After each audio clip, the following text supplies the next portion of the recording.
14 y finalizó en 1918. Estuvieron involucrados dos grupos, la Triple Alianza y la Triple Entente. La Triple Alianza la formaba el Imperio Austrohúngaro, el Imperio Alemán e Italia.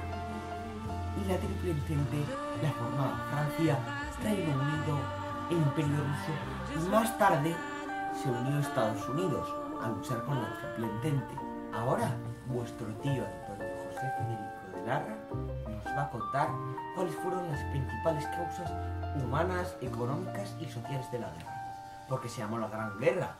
¿O por qué fue tan devastadora? Vamos a ver. Aquí Mariano José de Larra. Como os decía antes, mi compañero, os voy a hablar sobre la Primera Guerra Mundial, conocida como la Gran Guerra, y cuáles fueron sus consecuencias. Hubo grandes pérdidas humanas, grandes pérdidas militares. Bueno, básicamente se llamaba la Gran Guerra porque nunca había habido una guerra tan devastadora. Nadie se pensaba que iba a ser tan mortífera, con tantas muertes y con tantos daños producidos, no solo a los seres humanos, sino también a las tierras. La gente se pensaba que iba a ser esas típicas guerras en las que se enfrentan dos bandos, uno gana, otro pierde, y luego cada uno se va a su casa y fin. No. Esta guerra fue tan dañina porque empezaron a utilizar armas químicas que dejaron secuelas hasta en 3 generaciones, no solo de seres humanos, sino también en la agricultura, en los campos, en los animales. Dejaron a mucha gente mal. Bueno,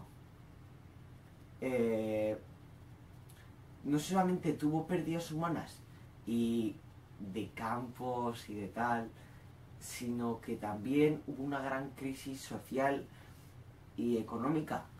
Hubo un montón de revueltas, la gente pedía comida, pedía explicaciones. Países, por ejemplo, como Rusia estaban cansados ya de tanta guerra y hubo una revolución contra el zar. Y bueno, básicamente es eso. Luego una constitución de las naciones para digamos, poner en común los males. Y pues los países perdidos, por ejemplo, que habían perdido, por ejemplo, el Imperio Austrohúngaro tuvo que deshacer su imperio. O por ejemplo, el Imperio Alemán tuvo que pagar una gran deuda. Espero que os haya quedado claro cuáles son las consecuencias humanas, económicas y sociales de la guerra que os ha contado vuestro tío.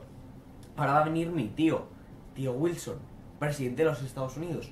Y nos va a contar, bueno, pues un poco cuáles fueron los puntos de las negociaciones, los 14 puntos, Aquí sí, Wilson, venga, vamos, cuéntanos. Hola, soy el presidente Wilson, el presidente de los Estados Unidos, y os voy a decir los 14 puntos de negociaciones que yo propuse y que hoy en día os voy a explicar a vosotros. Creo que de los 14 puntos que hay, lo más conveniente es que yo os diga los 4 más elementales. Puntos que yo más creo. El primer punto que yo nombraría sería los convenios abiertos y la no diplomacia secreta en el futuro. Con esto me quiero referir a que no haya ningún plan secreto como el de Alemania para invadir Francia. Es que esto provoca una gran tensión entre los países que queremos eliminar y que yo he propuesto como primer punto de los 14. El segundo punto que yo nombraría sería la liberación de todo el territorio francés y reparación de los perjuicios causados por Prusia en 1871. Con esto quiero hacer alusión a que, mediante el Tratado de Versalles, que se devolverá Alsacia y Lorena a territorio francés. El tercer punto de nuestra lista sería la oportunidad para un desarrollo autónomo de los pueblos del Imperio Austrohúngaro. ¿Qué queremos decir con esto? Con esto queremos decir que, ya que como con el Tratado de Saint-Germain el Imperio Austrohúngaro se disolvió, Austria y Hungría ahora se convertirán en naciones culturales totalmente independientes. Como último punto dejado para el final, nuestro último punto, que por aquello no menos importante, que sería el siguiente: la creación de una sociedad general de naciones a construir mediante pactos específicos con el propósito de garantizar mutuamente la independencia política y la integridad territorial, tanto de los estados grandes como de los pequeños. Con ello quiero crear una iniciativa con una organización suprarrenal. Ahora vamos directamente desde Francia con Yamé Javé y nos va a contar cuál fue la posición de París, las consecuencias que tuvo, cómo actuó, lo duro que fue, los tratados finales que hubo. Aquí desde Francia, un poco solamente para comentar cuáles han sido los aspectos, cuáles fueron los aspectos de cómo actuó Francia, París, respecto a la Primera Guerra Mundial, que actuó pues de manera muy rígida porque al parecer tenía mucho rencor con Alemania y otros países. Y cuáles fueron los tratados finales. El Tratado de Versalles, respecto a lo militar, pues se acordó que el ejército de Alemania se reduciría a 100.000 hombres y que tendría que entregar la flota a Francia. Respecto a lo económico, se acordó que Alemania tendría que pagar grandes indemnizaciones a Francia y que si no las pagaba, Francia y Bélgica tendrían derecho a explotar sus recursos naturales en la cuenca de Ruhr. Pues ¿cuáles eran los recursos? Pues eran bosques, minería de hierro.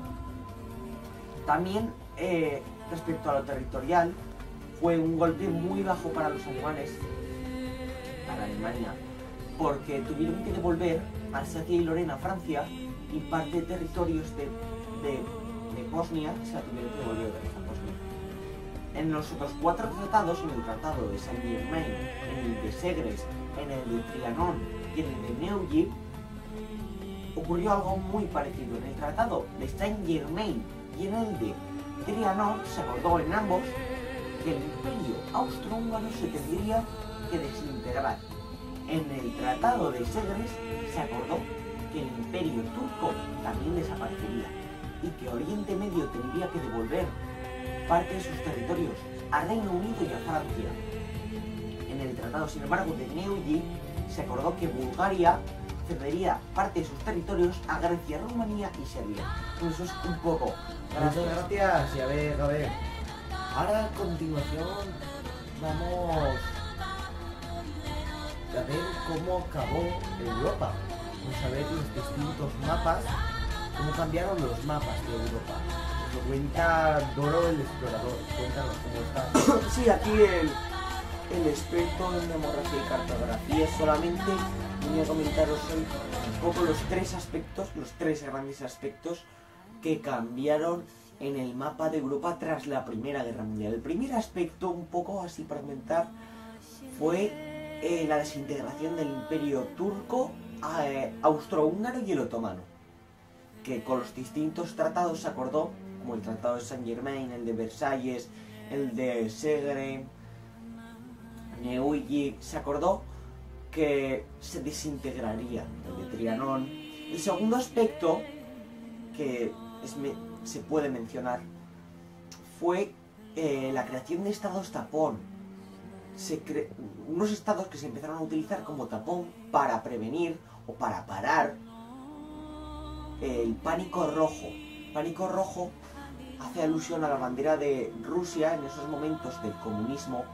Era una bandera roja, un martillo y una hoz, que representaban el comunismo, obviamente, y tenían miedo pues que el comunismo se siguiera expandiendo fuera de Rusia, ya que el destino final del comunismo era expandirse por todo el mundo, así que los estados tapón lo que hacían era prevenirlo, pararlo. Y el tercer aspecto fue que Alemania perdió grandes territorios, como Alsacia y Lorena, que habían pertenecido a Francia desde 1871, desde la guerra franco-prusiana. Y también pérdida o la empleación de estados como Polonia y Dinamarca como utilización de estados tapón. Muchas gracias. Como siempre, gracias Doro el explorador. Ahora vamos directamente a Alemania, a ver cómo fue el caso alemán, qué semillas plantó de odio, desesperación y qué es lo que ocurrió en Versalles. Nos lo cuenta directamente desde Alemania nuestro corresponsal en Berlín, Hans-Harm. Directamente desde Alemania voy a comentaros un poco el Tratado de Versalles y cuáles fueron las semillas de futuro conflicto que implantó. El Tratado de Versalles redujo el ejército de Alemania a 100.000 hombres, a 100.000 soldados. Y también Alemania tuvo que entregar su flota a Francia. No solo eso, sino que Alsacia y Lorena también tuvieron que ser entregadas a Francia. Fue un golpe muy duro para Alemania porque era un territorio muy importante y que costó conquistar mucho. Alemania también tuvo que dar parte de sus territorios a Bosnia y Alemania tuvo que pagar grandes indemnizaciones a Francia y si no las pagaba, Francia y Bélgica podían explotar sus recursos naturales como la minería del hierro, los bosques, etc. Esto incentivó un gran sentimiento de odio, rencor y de venganza de los alemanes hacia Francia. Tenían que estar trabajando todo el día para poder pagar esas indemnizaciones hacia Francia. Esto provocó gran odio entre los alemanes. Muchas gracias, compañero. Y espero que os haya quedado un poco más claro a todos el cuento que está basado en historias, hechos reales. Entonces, me gustaría dar gracias a todos los compañeros, al Tito Wilson, a todos. A pesar de que esto es una aberración, una crueldad por parte de todo el mundo, esto ocurre a día de hoy, sigue ocurriendo y el ser humano es el único animal que tropieza la misma piedra 2 veces, porque volvió a ocurrir la Segunda Guerra Mundial. Pero eso es otra historia.